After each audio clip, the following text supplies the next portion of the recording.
a medicina evolui muito, como a odontologia também, como as áreas de saúde. Cada vez mais, Fábio, o que era tão simples estudar uma paralisia cerebral, hoje você tem livros sobre paralisia cerebral, né? Quantos tipos nós temos, quantas medicações, e epilepsia, e autismo, e síndromes.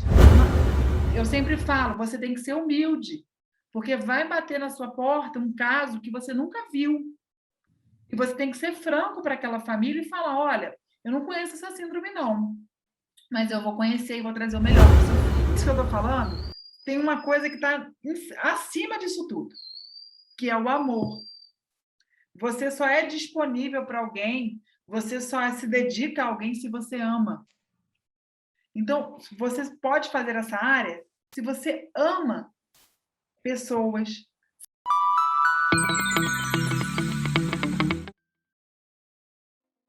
Na segunda parte do Papo Cabeça com Pé, a doutora Bruna Lavinas fala sobre os males que mais afetam a saúde bucal das pessoas com necessidades especiais. Bruna também destaca a importância dos cuidados preventivos e o envolvimento da família em relação à saúde oral dos pacientes que apresentam deficiências graves. Quais são os problemas mais frequentes em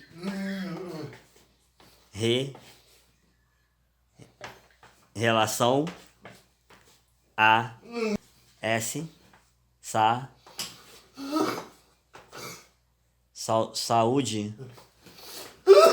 saúde bucal das pessoas com deficiência. O que a literatura mostra que, de modo geral, é um público que apresenta uma dificuldade, né, às vezes na higiene oral, às vezes por questões motoras, às vezes por questão sensorial, às vezes por, né, questões às vezes quando o paciente tem um déficit intelectual, né, a falta de entendimento daquela necessidade.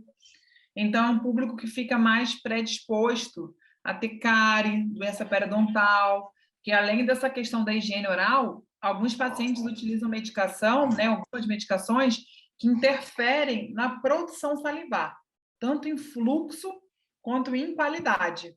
Isso também vai contribuir, né, para uma maior prevalência dessas doenças que que eu acabei de abordar. Então, a gente tem as dificuldades na higiene oral, as medicações em uso, a alimentação, né? A gente sabe que alguns pacientes apresentam seletividade alimentar, por exemplo, então, às vezes, consomem, né, alimentos com baixo teor mesmo, né, nutreico, né, baixo teor nutritivo, né, e mais, às vezes, carboidratos, açúcares, né? Então, a gente também tem essas questões. Fora que são pacientes também que, devido a situações como, às vezes, ser hipotônico, respirador bucal, apresenta uma deficiência na formação da arcada, tendo muitos dentes apinhados, muitas maloclusões, e nem sempre, né, é possível, desde jovem, instalar um aparelho nesse paciente, às vezes a gente precisa da colaboração do paciente para isso, né? Então, acaba que ele fica mais predisposto a ter essas alterações mesmo, né? E quando a gente fala em redução de fluxo salivar, né, de qualidade de saliva, a gente também pode estar pensando nas infecções que podem ocorrer na boca, no sentido fúngicas, como a candidíase, né? Às vezes é um paciente que tem, né, alguma alteração imunológica, então pode ter herpes também. Então, ele fica mais predisposto, sim, a ter as principais doenças, né, que é a cárie, a doença periodontal, e outras também. Por isso que a gente tem que intervir precocemente para tentar agir em quê? Em prevenção. Porque o que acaba acontecendo, né? Como é um paciente que tem muitas demandas, né? Às vezes médico, fisioterapeuta, fono, o dentista, ele vai ficar em segundo plano, né? Porque aquela família, ela precisa resolver tantas questões que ela deixa o dentista para depois. Só que aí o que acontece?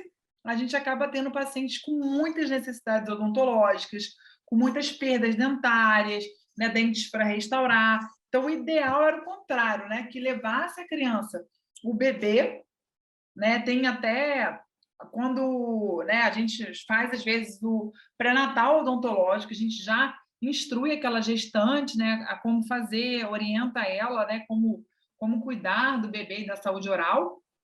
Mas assim que nasceu, até sem dente ainda, a gente preconiza avaliar essa criança, porque a gente vai avaliar toda a mucosa oral, ver se tem alguma lesão, postura de língua, crescimento facial, freio, né? Tem algumas questões. E orientar já aquela mulher como ela vai higienizar o primeiro dente que vai nascer, né? Então, assim, tem muitas questões, né?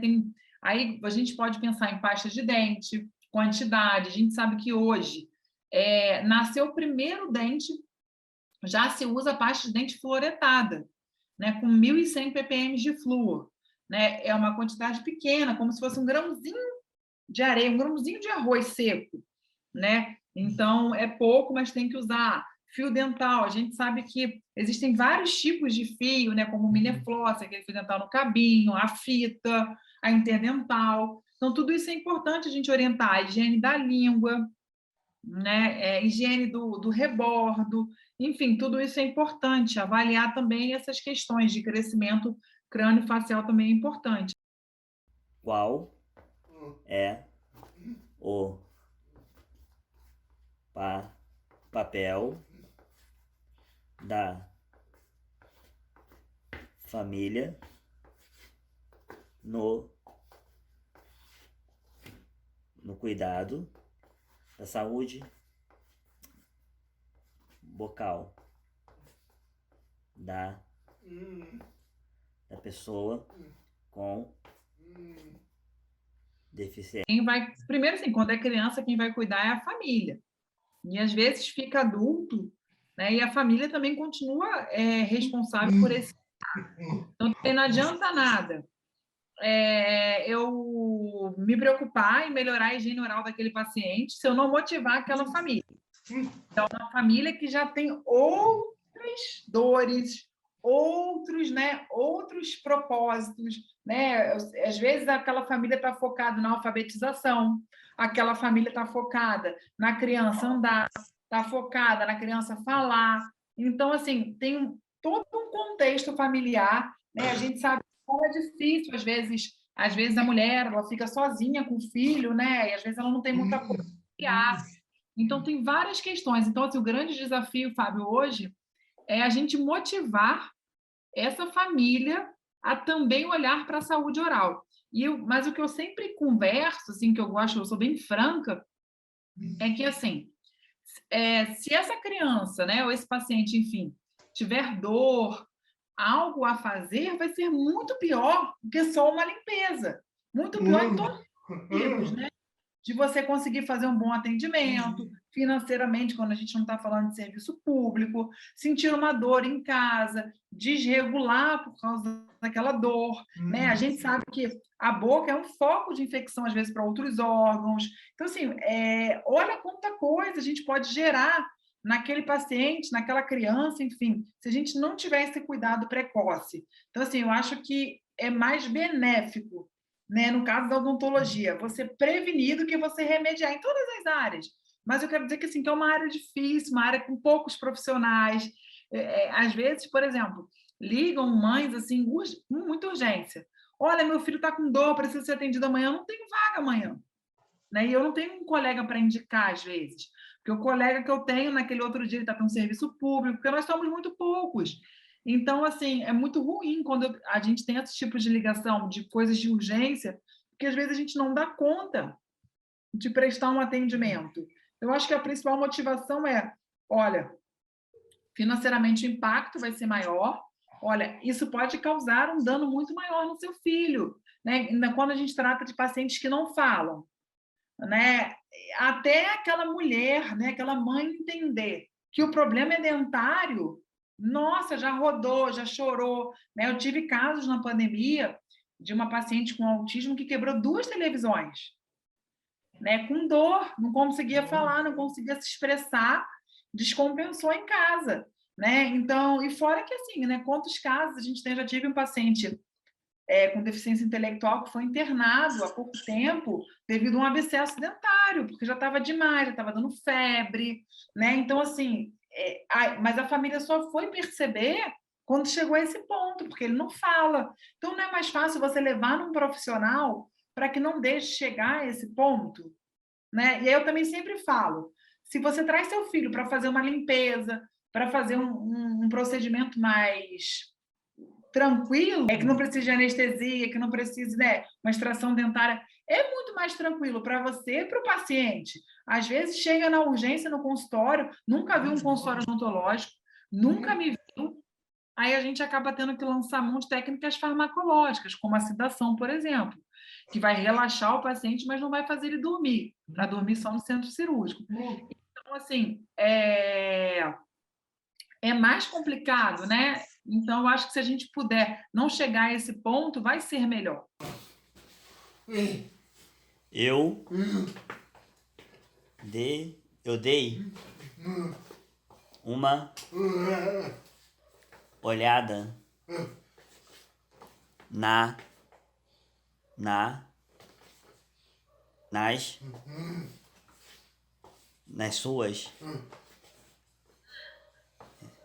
suas redes sociais e vi que você é muito atuante no meio das pessoas com deficiência. Até que ponto esse convívio extra consultório com pessoas com deficiência ajuda você no seu trabalho? Bom, eu acho assim que para a minha área é muito importante esse convívio fora do consultório. Porque, assim, não tem como a gente criar laço, criar vínculo só dentro do consultório odontológico. E naquele momento ali, eu estou de jaleco, de máscara, de gorro, e eu estou como dentista. Eu tenho que resolver um problema ali, né? Ou fazer ou fazer uma extração, enfim, né? Eu tenho que dar conta do procedimento, da família, do contexto geral. Em um ambiente na rua, a gente pode colocar para fora mais o nosso lado doce, brincalhão, não que a gente não faça no consultório, mas a criança, né, o paciente, ele vai começar a nos enxergar de outra forma, como uma pessoa que quer o bem dele, que quer a convivência com ele. Então, assim, e eu confesso de coração também que eu gosto muito desse convívio. Eu digo que, assim, que daqui a pouco eu vou entender. Eu queria ter uma casa, tivesse assim um gramado bem bonito, uma cafeteria, e que eu ficasse sentada lá o dia inteiro conversando com os pacientes e com as famílias. Eles entrariam para ser atendidos, quando eles fossem, né, indo embora ou vice-versa, eles ficariam ali no quintal comigo. No final de semana a gente faria as festas. Então, eu gosto muito, muito. Tanto que eu sempre falo, meu telefone é igual um orelhão, né? Todo mundo tem o telefone da minha secretária, mas é muito difícil um paciente que não tem o meu telefone pessoal, porque eu gosto de conversar, e aí a gente bate papo sobre amenidades, sobre outras questões. Então, assim, eu amo pessoas, assim, eu acho que essa convivência fora do consultório me tornou até uma pessoa melhor também, porque às vezes ali no consultório eu não tenho tempo para ver, né, para ver todo o contexto familiar todo, né, saber histórias tão apaixonantes, né, vibrar. Eu estou preocupada com os cachorros. Vibrar com as histórias, né? Há pouco tempo, uma mãe que eu amo muito tem um filho autista e o filho passou por um colégio de aplicação aqui do Rio, um colégio muito bom, né? E ela veio compartilhar isso comigo no Instagram, por mensagem, né? Nossa, eu fiquei tão emocionada, né? Porque a gente fica tão feliz em ver o crescimento, em ver, né, cada um tomando seu espaço. A gente vê hoje na faculdade, a gente tem alunos com TDAH, com dislexia, com autismo, né, com paralisia cerebral, né, com diversas situações. Eu estou pontuando algumas coisas aqui, mas com diversas situações. Então, assim, eu acho que essa vitória, né, a gente só consegue, às vezes, vibrar fora do consultório também, né? Se eu ficar só naquele mundo ali, não, aquilo que eu falei, não que não dê para conversar, mas eu acho que é diferente, é diferente. Eu também estou em outro papel, estou no meu papel normal, de Bruna, né? De mãe, de amiga. Então, eu amo muito. Eu acho que isso cria vínculo e fortalece as nossas relações. Aí fica mais fácil tratar esse paciente. A gente começou o nosso papo dizendo que quem é o paciente. Eu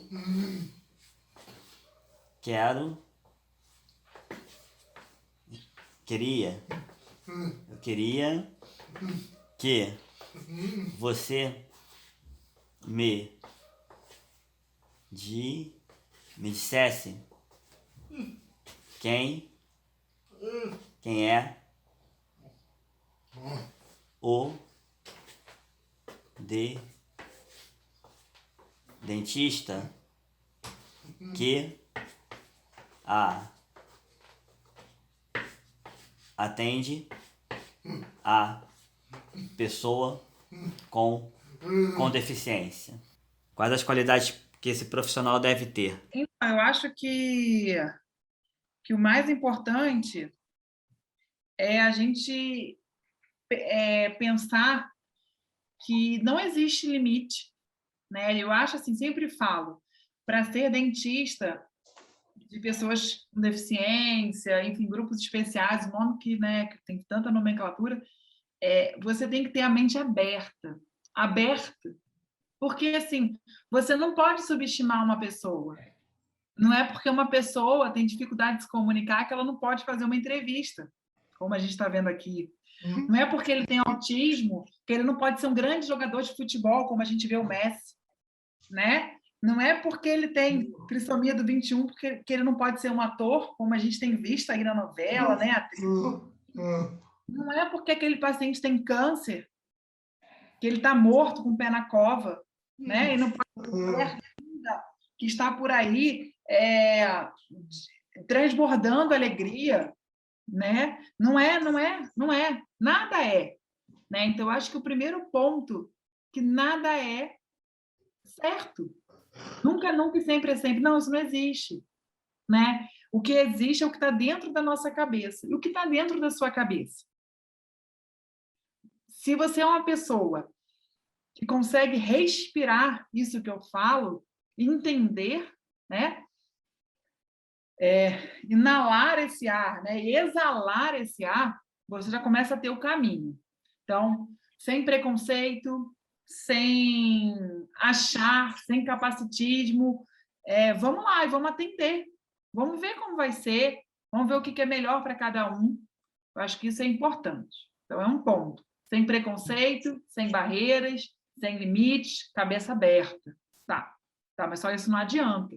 Tem que ter conhecimento. Então, você tem que gostar de estudar.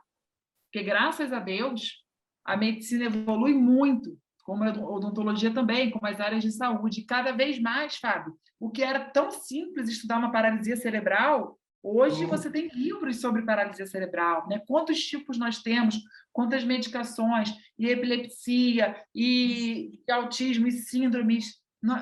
Eu sempre falo, você tem que ser humilde, porque vai bater na sua porta um caso que você nunca viu. E você tem que ser franco para aquela família e falar, olha, eu não conheço essa síndrome, não, mas eu vou conhecer e vou trazer o melhor para o seu filho. Né? Você tem disposição para isso? de se superar, se desafiar, né? Atender um paciente, não sei, precisa entrar em contato com o médico, precisa entrar em contato com o fisioterapeuta, com o terapeuta ocupacional, vamos entrar em contato, né?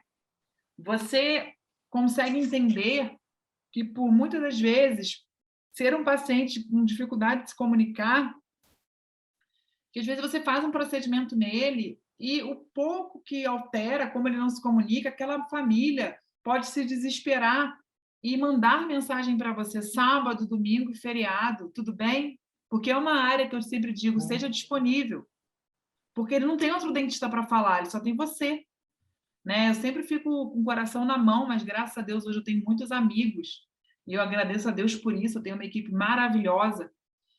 Quando eu viajo, eu vou para um congresso, eu vou sair de férias com a minha família, porque eu também sou ser humano, né? Meu Deus, se um paciente meu sentir dor, quebrar um dente, acontecer alguma coisa, como vai ser? Então, graças a Deus, eu tenho essas pessoas. Eu lembro que tinha uma paciente minha com Alzheimer, que eu fazia atendimento domiciliar, junto com outras dentistas, né?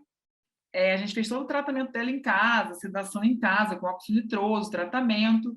E uma vez a filha dela, eu lembro que a gente teve que ir lá no feriado, enfim, porque a filha achou que ela estava sentindo dor, né? E a gente teve que ir uma vez, era um outro feriado, aí a filha dela me perguntou assim: "Você vai viajar?" Aí eu falei: eu vou." Aí ela: "Ai, meu Deus." Eu falei: "Não, mas a doutora Ana vai ficar." Aí ela falou assim: "Olha, você escolheu fazer essa área.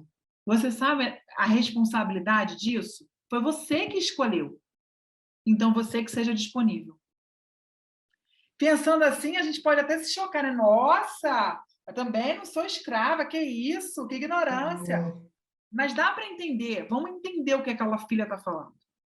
Se acontecer qualquer coisa com a mãe dela, não é qualquer profissional que vai lá na casa dela levar toda a estrutura que a gente leva, né? O compressor, o raio-x portátil, né? O ultrassom, né? O aparelho de sedação. Então, assim, como? Minha mãe vai sentir dor, eu vou ligar para quem?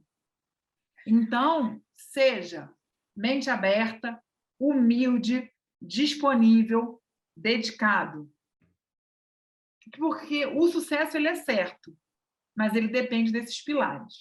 E eu sempre falo que para você, minha cachorra está chorando, para você ser disponível, ser tudo isso que eu estou falando, tem uma coisa que está acima disso tudo, que é o amor. Você só é disponível para alguém, você só se dedica a alguém se você ama.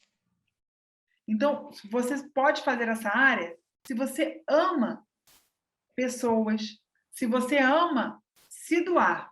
Então, eu acho que, para finalizar isso tudo que eu coloquei, eu acho que em cima, governando isso tudo, é o amor.